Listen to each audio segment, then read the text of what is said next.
Hello, जय हिंद मेरे प्यारे साथियों। तो कैसे हैं? उम्मीद करता हूं कि बढ़िया होंगे और अपना पेपर बहुत बढ़िया शानदार तरीके से दे करके आए होंगे। मुझे उम्मीद है आप पर, मुझे पूरा विश्वास है। जैसे मैंने आपसे कहा था कि भाई आपको इधर उधर नहीं भटकना है, अपना सीधा फोकस रखना है। सीटेट अपना पैटर्न को कभी बदलता है नहीं।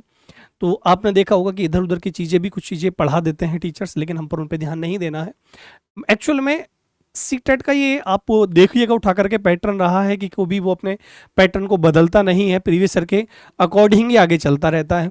तो आज मैं आप सभी को पेपर 2 जो शिफ्ट फर्स्ट में आपका मैथ्स का पेपर हुआ है, क्योंकि मैथ्स साइंस में 30 क्वेश्चन आपके मैथ्स के आते हैं, उन सभी क्वेश्चंस की एक बेहतर शानदार डिटेल सॉल्यूशन देखेंगे। तो बड़े प्यार के साथ समझने की कोशिश करेंगे। ठीक है भाई। देखो, जैसे अगर मैं बात करूं इसमें, पहले क्वेश्चंस ये है आपके सामने। तो ये कह रहा है कि यदि आपके सामने भाई अगर मैं इस क्वेश्चन की बात करूं,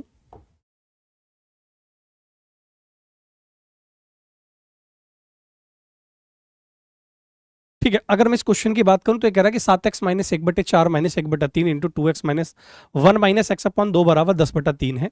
तो आपसे 11x प्लस 21/2 का वैल्यू पूछ रहा है। तो अगर आप इसको सॉल्व करेंगे तो यहीं से मैं आपको इसको सॉल्व करना बताता हूं। तो जैसे आप इसे लिख सकते हैं भाई, 7x माइनस का 1/4 है, इसकी इसमें मल्टीप्लाई कीजिएगा तो आप कहेंगे सर ये हो जाएगा 2x/3। ठीक है, और माइनस माइनस कितना हो जाएगा सर, प्लस 1 माइनस x/3 दूनी 6 बराबर कितना है सर, ये 10/3 है। अगर मैं एलशियम की बात करूं तो यहाँ से आप कहेंगे सर एलशियम 12 आ जाएगा। तो 12 आएगा तो 4 या 12 3 मतलब 7 या सर 21, माइनस का 3 है तो भाई माइनस का 3 रहेगा, माइनस 3 चौक 12 मतलब सर 4 दूनी 8x, और यहाँ से 6 दूनी 12 तो 2 आएगा, प्लस का 2 और सर माइनस का 2x बराबर में कितना है सर, आप कहेंगे 10/3 है। 3 से भाग करेंगे भाई, 3 चौक 12 और ये कितना हो जाएगा, आप कहेंगे सर 10 चौक 40 है बराबर में। यहाँ से कहेंगे सर 21 में से अगर हम 18 2 8 2 10 घटाएं तो 21 में से 10 के तो ये कितना हो जाएगा, आप कहेंगे सर 11x हो जाएगा। ये माइनस का 3 है, ये प्लस का 1 है, प्लस का 2 है, तो माइनस के 3 में से प्लस का 2 करें, माइनस का 1 इधर आके जुड़ जाएगा तो ये प्लस का हो जाएगा। आप कहेंगे सर x बराबर आ गया आपका 41/11। लेकिन हमसे इसकी वैल्यू थोड़ी पूछी, हमसे पूछे 11x, तो 11 गुणा इसकी वैल्यू कितनी, आप कहेंगे सर 41/11 प्लस 21 बटे कितना है, आप कहेंगे सर 2 है। ये कट जाएगा, इसकी अगर मैं गुणा करूं 1 और 1 2, 4 और 2 6, और 2 से अगर मैं इसे भाग करता हूं तो कितना जाता है, मेरा आंसर 31 होता है, जो कि करेक्ट आंसर है।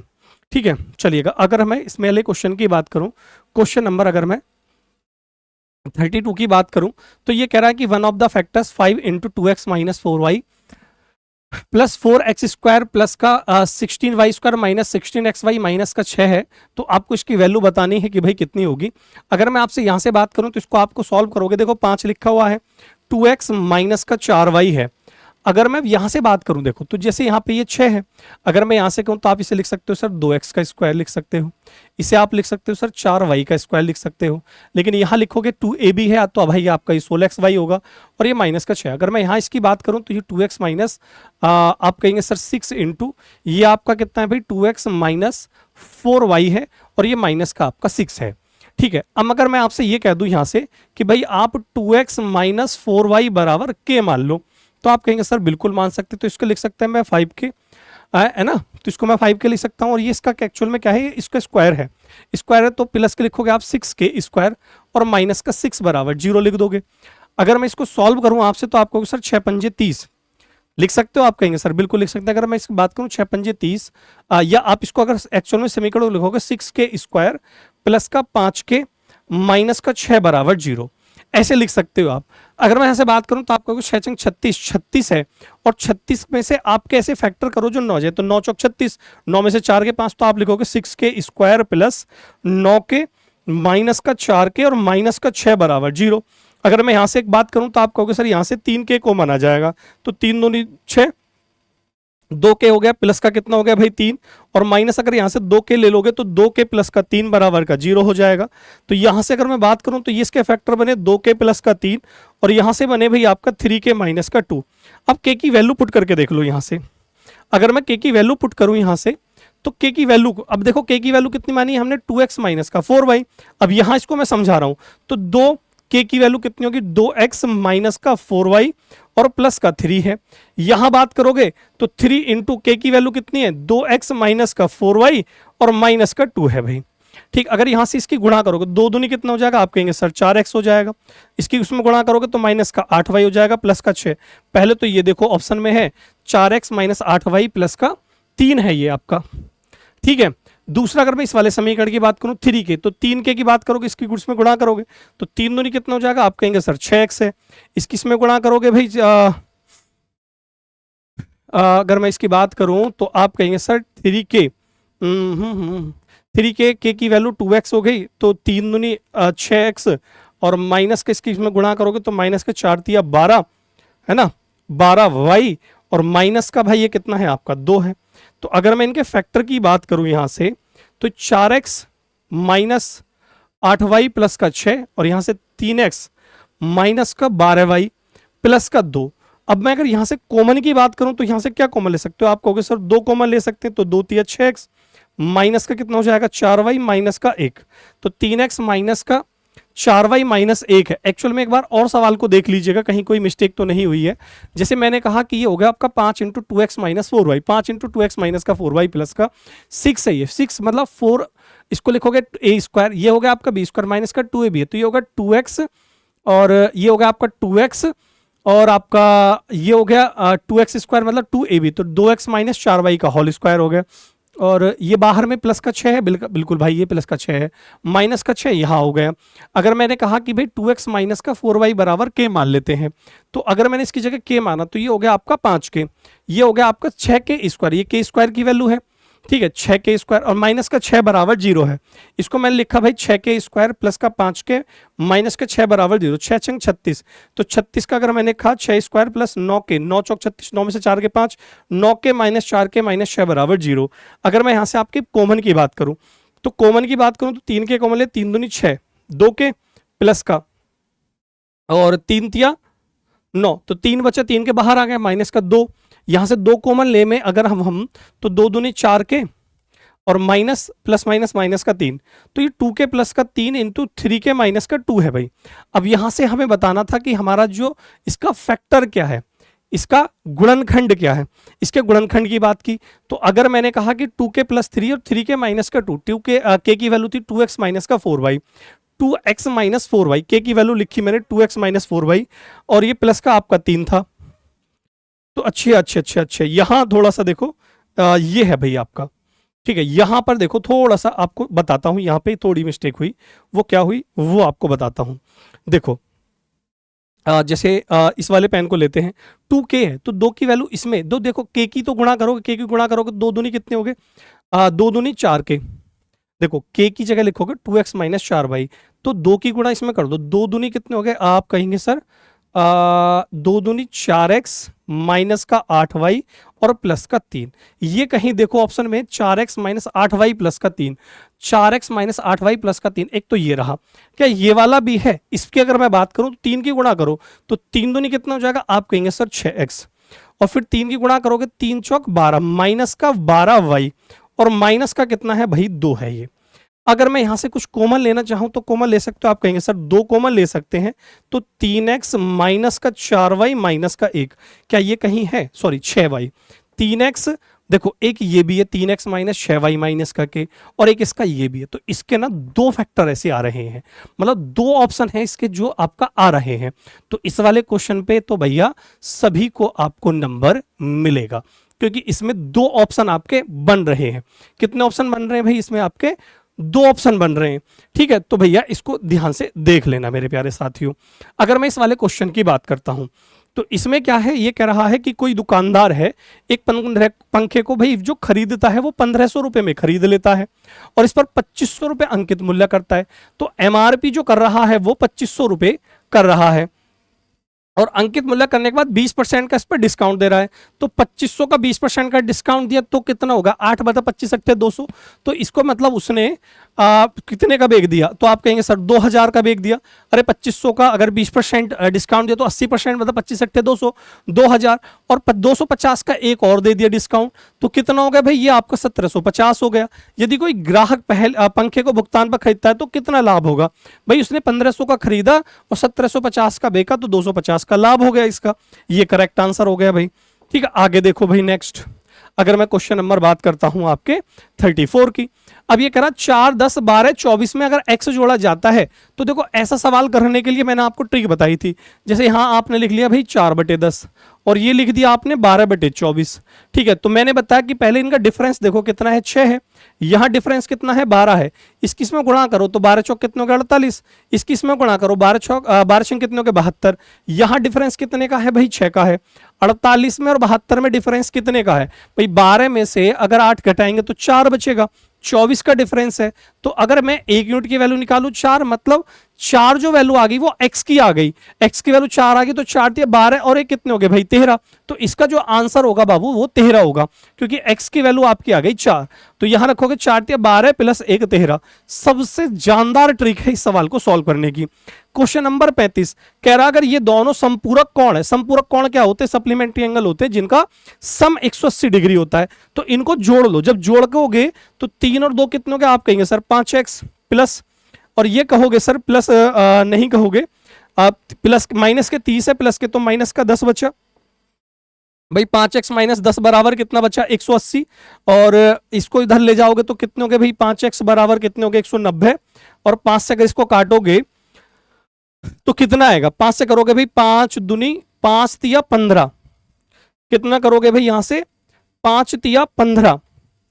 देखो दोबारा देख लो, 3x प्लस 2x 5x हो गए, 5x माइनस का 30 और प्लस के 20 माइनस के 10 उधर आके जुड़ गए तो 190 हो गए। 5 तिया 15 बचे 4 और 5 अट्ठे 40, 38 हो गए। अब 38 दूनी 76 है ना, और 76 में से 4 गए तो कितने बचे भाई, आप कहेंगे सर 72 बचे, 72। ठीक है, तो इसका आंसर ये हो गया भाई। आगे देखो नेक्स्ट क्वेश्चन। ठीक है भैया, कोई दिक्कत हो, समझ में ना आई हो तो कोई टेंशन नहीं है, एक बार और दोबारा देख लेना वीडियो को, समझ में आ जाएगा, मैं बहुत आराम से समझा रहा हूं। कह रहा कोई त्रिभुज है आपका पी क्यू आर। चलो मैंने आपके सामने त्रिभुज बना लिया आपका पी क्यू और आर। कह रहा पी और क्यू 30 और 50 डिग्री हैं। ठीक है, पी और क्यू कौन समद्वि भाजक ऊपर मिलते हैं भाई, इसके और इसके जो समद्वि भाजक हैं ये मान ली आपके ऊपर मिल रहे हैं। अगर ये आपका जो एंगल है वो आपका 30 है तो ये 15 हो जाएगा, 15 डिग्री का, और ये भी 15 डिग्री का हो जाएगा। ठीक है, अब आपसे कह रहा है तो एंगल 2PQ माइनस 10, 2 मतलब POQ, देखो PO और Q माइनस 10, 2 इंटू POQ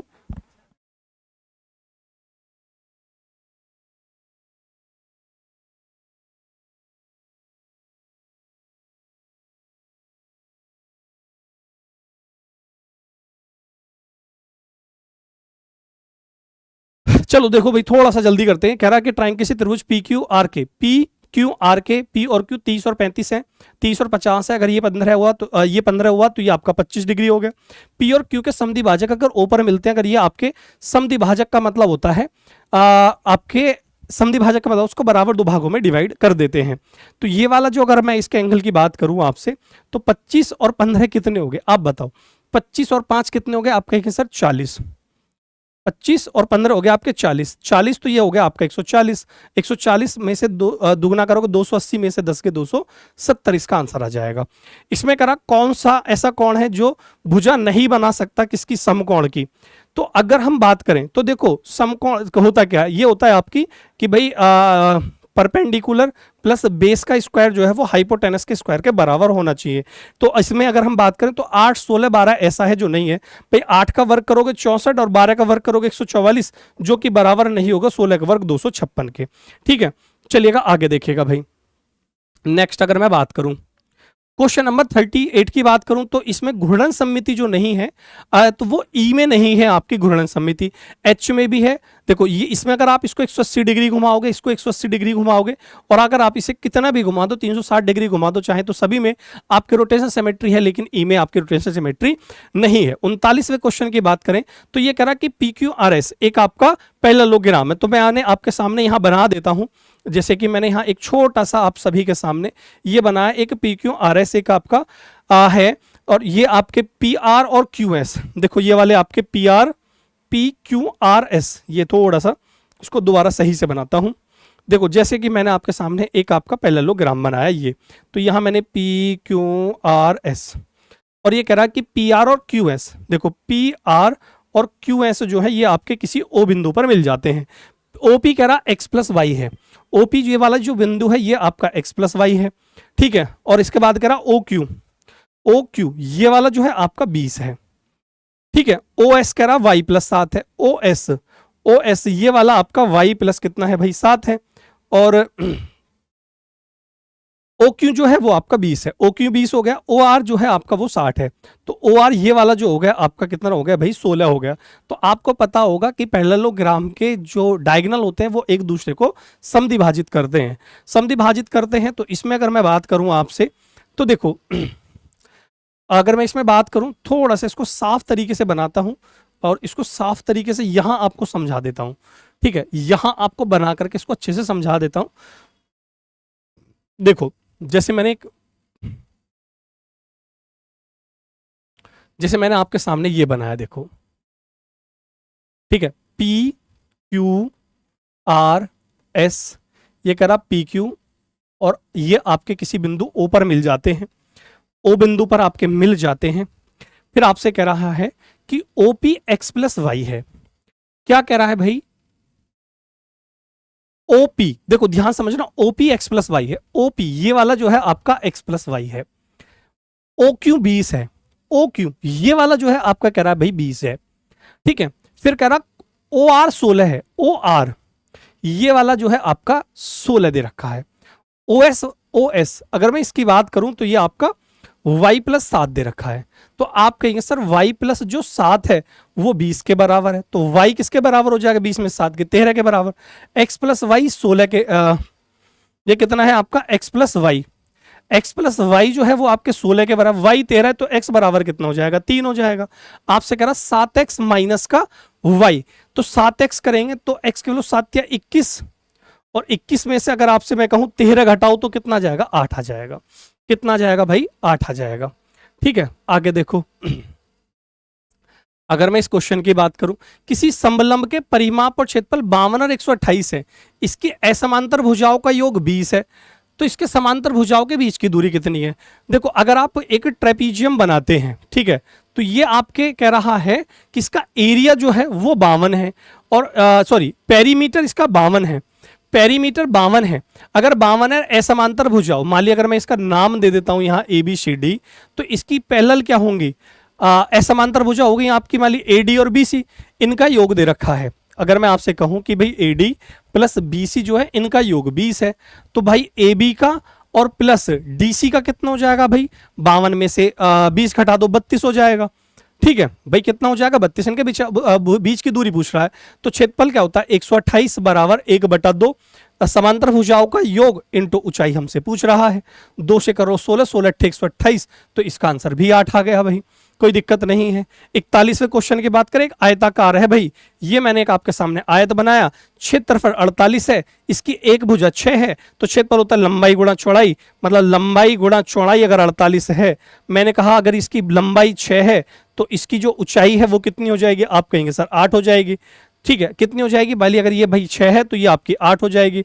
अगर मैं इसके डायगोनल की बात करता हूं तो इसको 20 मीटर प्रति मिनट की चाल से चलते हुए इसके खेत को विकर्ण तय पार करने में समय पूछ रहा है, तो इसकी ये वाली दूरी निकालनी होगी।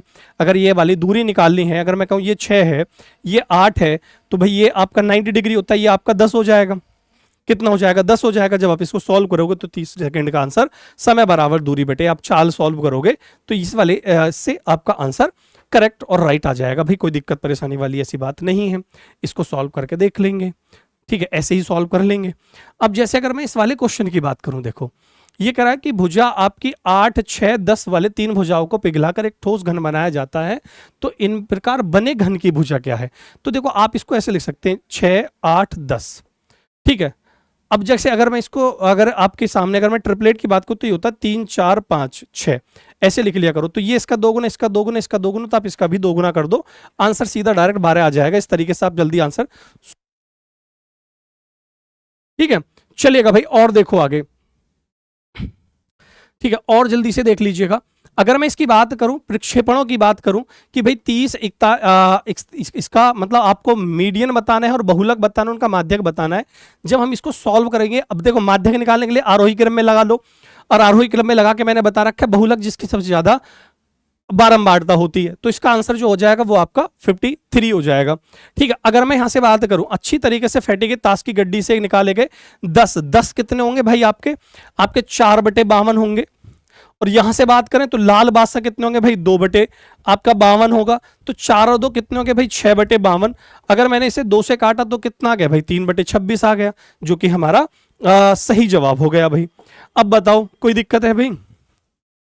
ठीक है, आगे देखो भाई, अगर मैं इस वाले क्वेश्चन की बात करता हूं, ठीक है, अगर मैं इस वाले क्वेश्चन की बात करूं 46 की 0.4 प्लस 0. तो आप इसे भाई 4/9 प्लस 6/9 लिख दोगे तो 10/9 कितना हो जाएगा 10/9 हो जाएगा। एक सही 1/9 आंसर सही हो जाएगा इसका भाई। आपसे कह रहा है इसमें सबसे बड़ी भिन्न और छोटी भिन्न का के बीच का जो क्या बताना है आपको डिफरेंस बता देना है।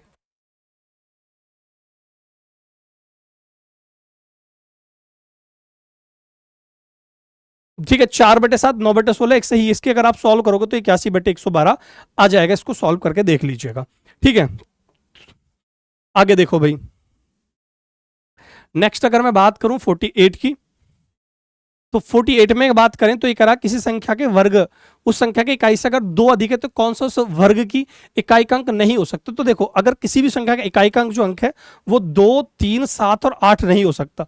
अगर आप इसमें 2 जोड़ोगे, इसमें 2 जोड़ोगे, इसमें 2 जोड़ोगे और इसमें अगर आप 2 जोड़ते हो, भाई किसी संख्या के वर्ग की इकाई का अंक उस संख्या के इकाई के अंक से 2 अधिक है, तो कौन सा उसमें वर्ग की इकाई का अंक नहीं हो सकता।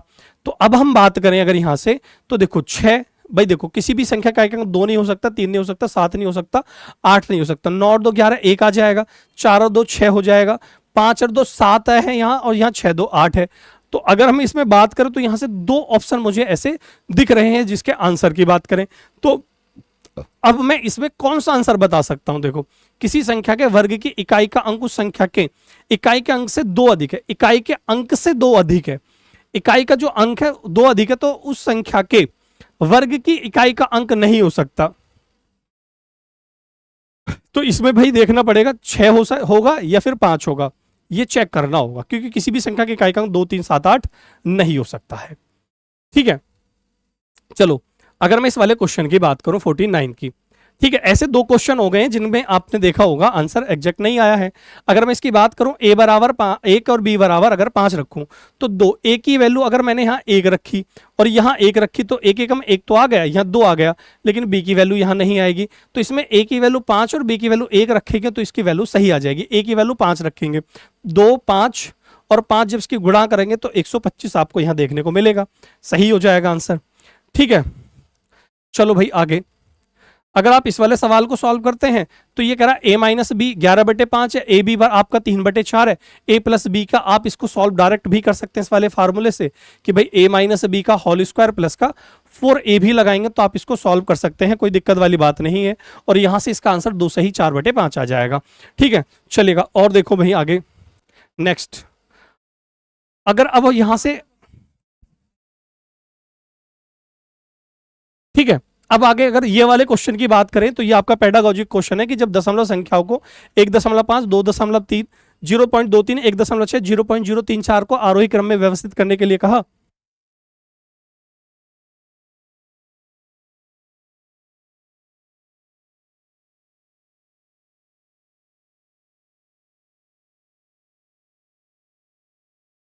चलो देखो अगर हम इसकी बात करें तो इसमें विद्यार्थी ने भाई इस तरीके से अगर इसको लिख दिया है और इसके बाद आपसे ये पूछ रहा है तो इसने क्या करा है कि उसने विद्यार्थियों ने क्या कहा कि दशमलव संख्या को बड़ा मानने की भ्रांति विकसित होगी, जिससे उसने कह दिया कि भाई जिस संख्या के अंक ज्यादा है इस वजह से वो नंबर आपका ज्यादा बड़ा दिख रहा है।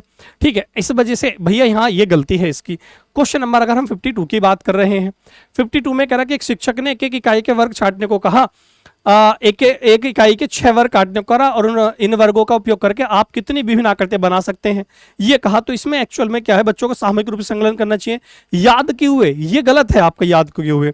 तो बच्चे को सृजनात्मक और विश्लेषणात्मक विकसित के लिए अवसर उपलब्ध कराना चाहिए, या बच्चों के क्षेत्रफल और परिमाप के अधिगम का आकलन करना चाहिए। तो बच्चों के क्षेत्रफल और परिमाप का क्या करना चाहिए, इसमें आपको आकलन करना चाहिए भाई। ठीक है, चलो भाई आगे देखो नेक्स्ट 53 की अगर मैं बात करता हूं तो ये कह रहा है आपसे कि भाई एक बच्चे एक समीकरण x plus y x plus 7 बराबर 15 का हल इस प्रकार करता है कि भाई उसने क्या करा, x प्लस 7 माइनस 7 घटाया और x बराबर उसने 15 निकाल दिया। तो इसको क्या करना चाहिए, श्यामपट्ट पर समीकरण लिख देनी चाहिए, नहीं, बच्चों को बहुत सारे सवाल देने चाहिए, नहीं, वैकल्पिक विधि का उपयोग करते हुए समता की अवधारणा की व्याख्या करनी चाहिए इस वाले क्वेश्चन में, ठीक है ना, एक्सप्लेन करना चाहिए।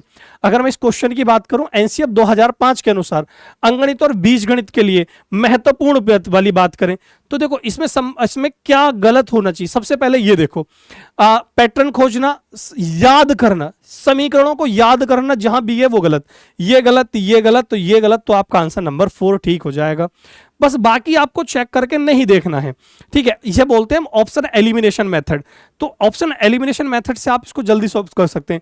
कक्षा 8 में आकृतियां पढ़ाने के बाद एक शिक्षिका ने ऐतिहासिक स्थानों की यात्रा की योजना बनाई, निम्नलिखित में से कौन सा सबसे उपयुक्त कारण है। भाई अगर एक 8वीं क्लास की जो शिक्षिका है, जो टीचर है, स्कूल में पढ़ा रही है, उसने योजना बनाई कि भी बच्चों को घुमाने ले जाना है, तो उसके पीछे क्या है, क्योंकि वास्तुकला का एक अभिन्न अंग है, वास्तुकला जो आकृति होती है वो एक अभिन्न अंग है। इस तरह की यात्रा विभिन्न विषयों से संबंध को बढ़ाती है, ये वाली बात सही होना चाहिए भाई, ठीक है। नेक्स्ट, अब इसमें क्या करना चाहिए, गणित की एक शिक्षिका उमा ने एक विद्यार्थी से पूछा बेलन के कितने किनारे होते हैं। विद्यार्थी ने उत्तर दे दिया 2। तो उमा को क्या चाहिए, बेलन की आकृति श्यामपट्ट पर बनाए, उसमें किनारे दर्शाए, हाथों में बेलन दे दिए और प्रश्न दोबारा करे। ये दंडित करना चाहिए, नहीं, सही उत्तर के लिए प्रशंसा करे या अब यह क्या करे, वो भाई इस तरीके से बेलन बनाए और बेलन बना करके उसने आंसर तो पहले ही दे दिया, तो उसकी क्या करना चाहिए, इसमें उसकी प्रशंसा करनी चाहिए विद्यार्थी की, ठीक है। इसमें क्या करनी चाहिए, विद्यार्थी की प्रशंसा करनी चाहिए क्योंकि उसने आंसर तो ठीक दे ही दिया है। अब ये कह रहा है एक शिक्षक बच्चों को एक वर्गाकार ग्रिड पर बनी हुई छवि देते हैं और कहते हैं कि इसमें बड़ी और छोटी पार्श्व छवियां बनाएं और निम्नलिखित में से कौन सा गणित की कक्षा में क्रियाकलाप कराने का उद्देश्य नहीं होगा। नहीं वाली बात पूछ रहा है, तो इसमें होगा भिन्नों के अनुप्रयोगों का अभ्यास प्रदान करने के लिए, ठीक है। नेक्स्ट, अगर हम इस वाले क्वेश्चन की बात कर रहे हैं तो इसमें बात करें बंद सिरे वाले जो प्रश्न होते हैं वो आपके, देखो बंद सिरे वाले जो प्रश्न है, अगर मैं बंद वाले सिरे वाले प्रश्न की बात करूं तो इसमें वो क्या करते हैं, कन्वर्जेंट नहीं करते हैं, कन्वर्जेंट नहीं करते, डाइवर्जेंट। तो जिसमें बी ऑप्शन दिखे उसे हटा दो, जो इसमें बी ऑप्शन है, अब बी वाला देखो, बी इसमें है ये नहीं हो सकता, बी इसमें है ये नहीं हो सकता, ये नहीं हो सकता, तो आंसर ए, सी और डी होगा। ये ऑप्शन एलिमिनेशन होता है और ऑप्शन एलिमिनेशन से आप इस तरीके से अच्छे से सॉल्व कर सकते हैं। मेरे प्यारे साथियों, निम्नलिखित में से कौन सा विद्यार्थी को आकलन का हिस्सा नहीं होगा। देखो, प्रत्यस्मरण करना, याद करना, ये गलत हो जाएगा, ये नेगेटिव टैग वर्ड में आता है, ठीक है। अगर मैं इस वाले क्वेश्चन की बात करूं तो ये कह रहा है क्वेश्चन नंबर 60 कि पहले भारतीय गणितज्ञ जिन्होंने ऋणात्मक संख्याओं का वर्गमूल नहीं बताया। तो इसमें अगर हम बात करें आर्यभट्ट, रामानुजन और आपके महावीर या बोधायन, तो इसमें आप आंसर महावीर लगाएंगे जो कि 9वीं शताब्दी में इन्होंने बताया था, ठीक है। ये इसका आंसर सही होगा। तो ये आपके मैंने आंसर की में आपको डिटेल में बता दिया है, ठीक है। तो आप जरूर बताएं कमेंट बॉक्स करके कि आपका स्कोर क्या रहा और मैंने आपको जो पढ़ाया आपका वो अनुभव कैसा रहा, कमेंट करके जरूर बताएं। धन्यवाद, जय हिंद दोस्तों।